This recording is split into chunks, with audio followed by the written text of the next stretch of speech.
ইরানের খুব খুব খুব সুন্দর আপনি আলোচনা করতে পারেন, পজিটিভ বলতে পারেন, কিন্তু ইরানের সাথে তো আমার সম্পর্ক নাই।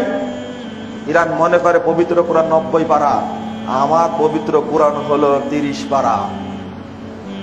ইরানের সব লোক মনে করে নবী কেবলমাত্র একমাত্র মুহাম্মদ সাল্লাল্লাহু আলাইহি সাল্লাম, খলিফা একমাত্র আলী, আবু বকর, উমর, উসমান তিনজন খলিফা না, তাদের হাতে তারাও কাফের, তাদের হাতে যারা বায়াত করেছে তারাও কাফের। এবার ঠেকান আপনি।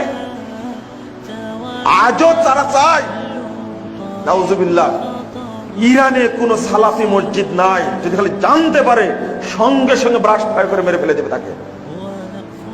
কত সুন্দর করে বর্ণনা করছেন হাসান রুহানি, একজন ভালো শাসক, সে রাজ দরবারের কার্পেট বিক্রি করে ফকিরদের মধ্যে বিতরণ করে, এটা আপনার খুব ভালো।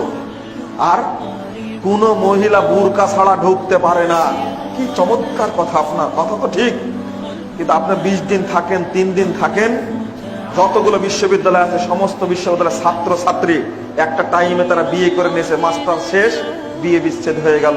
আপনি যান, আপনাকে দেখাবে কোন মেয়েটা আপনার পছন্দ। আপনি সাময়িক বিবাহ 3 দিনের জন্য না 7 দিনের জন্য বিয়ে করে নিলেন, 7 দিন পরে চলে আসলেন। এগুলো খুব ভালো নীতি, তাই না? এগুলো খুব ভালো নীতি। তাদের ছাত্র ছাত্রী বিয়ে করা লাগে না, কোনো কষ্টি নষ্টি নাই, সুন্দর করে দিয়েছে, একটা বিধান করে দিয়েছে, ছাত্র এবং ছাত্রী উভয় বিয়ে করতে পারে, যতদিন মাস্টার শেষ না ততদিন বিয়ে করে থাকলে একসঙ্গে। তাদের দেশে কোনো সমস্যা হবে? একটা বুরকার কোনো প্রয়োজন আছে না? এই নীতি থাকলে বুরকার দরকার আছে? কেক কাটছে, কেকের উপরে লেখা আছে আয়েশা ফিন্নার। এই তো মুহররমের দিনে গোটা পৃথিবীতে যারা শিয়া আছে একটা বকরিকে বেঁধে রেখে পিটাবে আর বলবে এটা হলো আয়েশা। আয়েশার চক্রান্তের কারণে আলী খলিফা হতে পারেনি, তার বাপকে খলিফা বানাইছে। আয়েশাকে আজও ব্যত্রাঘাত করার জন্য শিয়ারা প্রস্তুত থাকে। বাকি থেকে, বাকি গোরস্থান থেকে শিয়ারাই নাম দিয়েছে জান্নাতুল বাকি। এটা মিথ্যা কথা, নাম হলো বাকিউল গরকাত। কখনো বললো না জান্নাতুল মাওয়া, নাম না, মাওয়া মুআল্লা গোরস্থান, ওইটা ওরা নাম দিয়েছে জান্নাতুল মুআল্লা। নাউজুবিল্লাহ, এই নাম বলা যাবে না, জান্নাতুল বাকি বলা যাবে না, বাকিউল গরকাত বলতে হবে। শিয়ারা চায়, আজও চায়, 2টা কাজ করবে। সর্বপ্রথম যে তারা মক্কা মদিনা দখল করতে পারে, 1 নম্বর কাজ করবে, আবু বকর উমরের কবরে, রাসূলের কবরের কাছ থেকে ভেঙে সরাবে। শিয়ারা রাসূলকে সালাম দিয়ে বেরিয়ে আসে, আজও আবু বকর এবং উমরকে তারা সালাম করে না, তাদেরকে মুসলমানই মনে করে না, কাফের মনে করে। আশ্চর্য, খোমেনি নিজে এটা করেছে।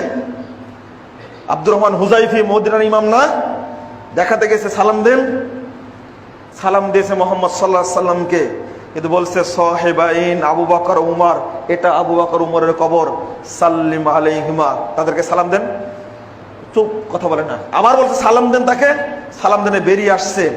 ওই দিনই জুমার খুতবায় আব্দুর রহমান হুজাইফি হাফিজাহুল্লাহ তাআলা শিয়াদেরকে একবার টোটাল যত বর্ণনা আছে সবগুলো পেশ করে তাদেরকে অমুসলিম বানায় আখ্যা দিয়ে তাদেরকে ভয় করেননি। তিনি স্ট্রেট ফরওয়ার্ড কথা বলে থাকেন।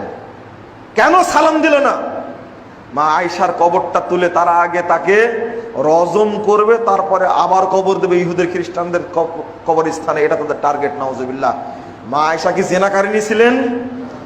ওরা আজও বলে মা আয়েশা জেনাকারিনী। নাউজুবিল্লাহ, নাউজুবিল্লাহ, নাউজুবিল্লাহ। যার ব্যাপারে 7টি আয়াত নাজিল হলো পরপর, সিদ্দিকা বিনতে সিদ্দিক, আবু বকর যেমন সিদ্দিক, তার মেয়েও তেমনি কি সিদ্দিকা।